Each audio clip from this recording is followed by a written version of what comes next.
Hello, Matthew here with another video. So today I will be taking you through my push workout that I did the other day. So this is a push-pull leg split that I'm following. I've been doing this one for quite a while now. I love it. Push day is definitely my favourite one, so I'm really looking forward to sharing this with you.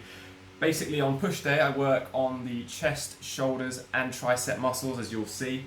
All the pushing movements, starting off with a barbell flat bench press. So let's get into it. Enjoy. So first things first, I like to do a couple of warm-up sets, 1 to 2 warm-up sets, just to get my body nicely warmed up before I get straight into lifting heavy. So for this one, I lifted about 50 kilograms for this one, the barbell flat bench press. And the second warm-up set, so obviously loaded a few more weight plates on there. And then I went straight into, I believe, 55 kg, so just 5 kilograms extra, just to load it up a little bit more. Yep, there you go, up, down, up, down, up, down.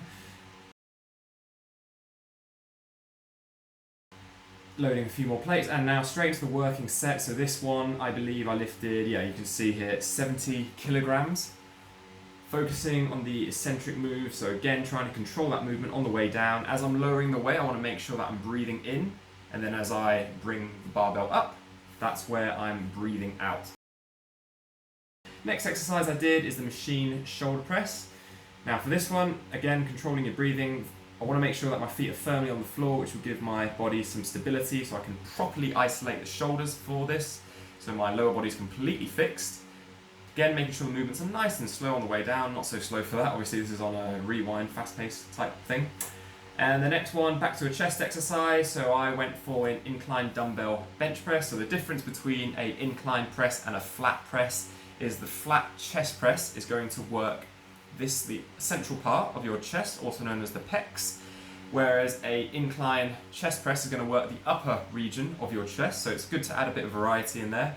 And again, as you can see here, going a little bit slower on the way down. I probably should go a little bit lower, but full range of motion is what we want. Again, making sure my feet are firmly planted on the floor to give my upper body that good bit of stability. What did I do for this one? I went with 60 kilograms in total, so 230 kg dumbbells, not bad. Unfortunately, the gym I go to don't have 32.5 kilograms, which is a bit annoying. Oh, look at that. Little jump at the top. Don't know why I did that. That's probably just to avoid the dumbbells crashing into my feet. Next exercise then, another shoulder exercise. So this one is more, you could say more of a pulling movement. This is a standing dumbbell lateral raise. This is going to isolate the shoulder muscles. Again, really trying to come nice and slow on the way down. This isn't really a great clip of me doing it. Form is not great. I'm doing a bit of swinging with my hips. You want to try and eliminate that because you're shifting tension away from the shoulders. So try not to do that during the move. But I guess this was the third or fourth set. So at this stage, fatigue was already creeping in. So your body finds every cheat it can in the book. So next exercise. This is the first tricep exercise that I did for the workout. So obviously for this one, tricep extension, you want to make sure that your upper arm is completely fixed in position as well as your elbows. You're hinging from the elbows and it's only your forearms that are moving. So again, slowing down nice and slow on the way down, feeling the burn a little bit if you like in the triceps. I've kind of raised myself up, so I'm actually on a higher position on the backrest of the bench. This is just to avoid the dumbbells hitting the backrest. And the next exercise, another chest exercise. This is a bit of isolation work now, so it's working the chest, obviously the central part of the chest. You can see here as I'm doing this, I'm focusing on the movement nice and slow, focusing on the mind-muscle connection there. And you can see this little crease here. Really try and squeeze your chest muscles together during that movement. That's what you want to try and get. I went with the machine version here. You can also use dumbbells, but I just prefer the machine of this. It gives you a bit more stability. You also want to make sure that you have a slight bend in your elbows to avoid a strain in your biceps. And the next exercise I did was a tricep exercise. This was a rope pushdown. So again, just like the incline tricep extension, you want to make sure that you're hinging at the elbows and you are keeping your body completely still.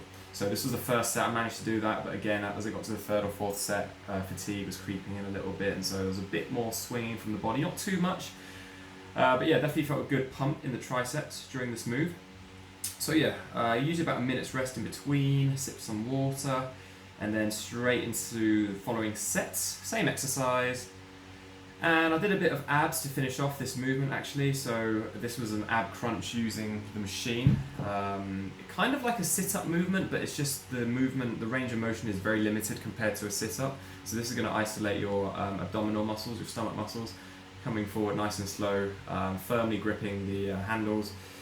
And you can see here, this is the full workout program. It's all listed out here. So it's 4 sets of all exercises. Try and get some good volume in there. And this is the second part of the program. So I've listed it out. I do keep a workout diary, which I fully suggest you guys do that as well. It's important to keep track of your workouts. I never used to do this. I've only been keeping a workout diary for the last month or 2, which I find is really helpful because it enables me to keep track of my progress. There are times when I didn't keep track, and then I would come to the gym like the next week when I do a chest day again or a push day, and then I realised that I wasn't actually progressively overloading, which is basically means increasing the weight as you go on, which is not good. You always want to make sure you're gradually increasing the volume in some form, whether it's increasing load, increasing the number of sets or reps that you do, or even decreasing your rest time. All these little things are little tweaks you can make to your program to try and ensure that you're always progressing and you're not staying, completely still, static. Always want to be progressing. So, hope you found it helpful. If you did, let me know. And yeah, see you in the next video. Bye.